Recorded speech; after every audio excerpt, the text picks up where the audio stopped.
commencé à lire, et puis alors, moi je parle pour les sons parce que je ne comprenais pas l'arabe à l'époque, mais il y a des sons merveilleux, mais c'est vraiment de la belle prose. Moi j'ai une oreille musicale, j'aime beaucoup les beaux sons, mais quand on entend le Coran, c'est magnifique. Enfin, je ne sais pas comment un homme a pu faire des beaux textes pareils. En plus, tous ces textes ont des significations profondes. Il n'y a pas une erreur. Il y a des gens, des médecins, des scientifiques qui ont fait des erreurs, des recherches sur ces livres saints. Ils trouvent des erreurs dans la Torah, ils trouvent des erreurs dans la Bible, et ils n'en trouvent pas dans le Coran. Rien. Il n'y a rien qui est mauvais. Même il y a des images qui sont reprises qui correspondent pratiquement à la meilleure définition qu'un médecin pourrait faire à un ignorant. Donc c'est des choses merveilleuses qu'il y a dans le Coran.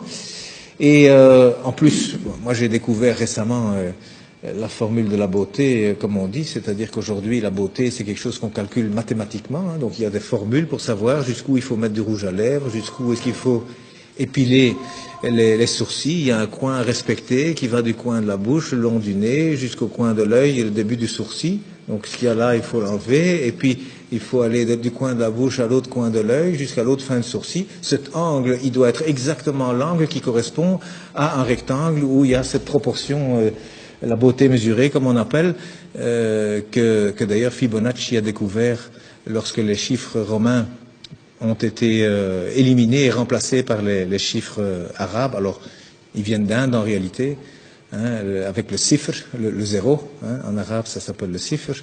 Donc, c'est devenu les chiffres plutôt que les nombres. Et puis, Fibonacci l'a découvert avec ces chiffres. C'est formidable, on peut faire des calculs infiniment grands et puis avec la virgule infiniment petit. Et il a découvert comme ça que la pyramide de Khéops, le Parthénon, enfin tous ces beaux bâtiments, même en Italie, il a découvert qu'il y a toujours la bonne proportion. Même les peintures, il a découvert que toujours c'est au même endroit que doit se trouver le centre du tableau. C'est pas au centre, hein, non, c'est quelque part 1 sur 1,618.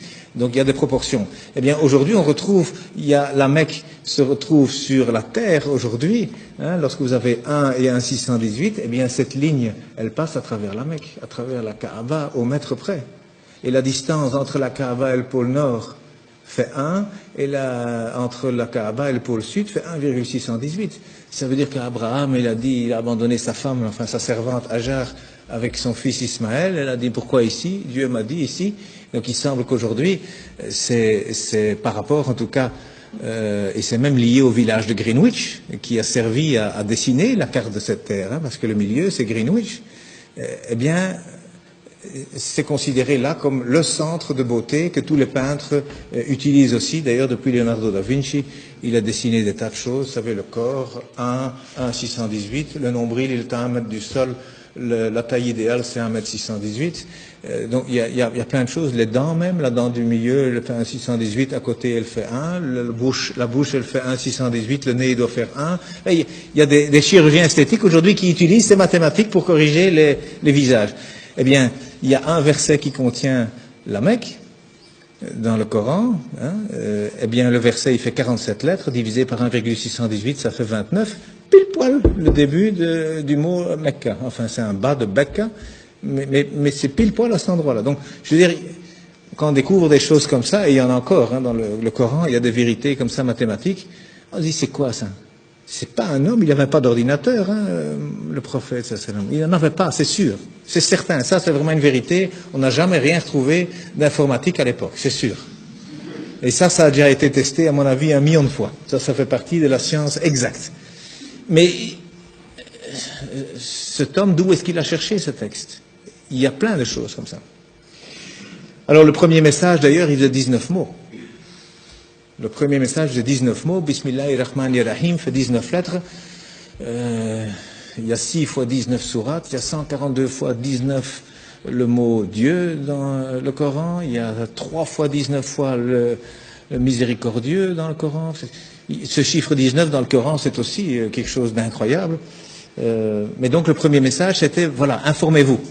Au lieu d'interpréter, d'abord le savoir. D'abord savoir de quoi on parle. Et le dernier message du prophète, dont on dit qu'il est mauvais pour les femmes, eh bien, il a dit, soignez vos femmes.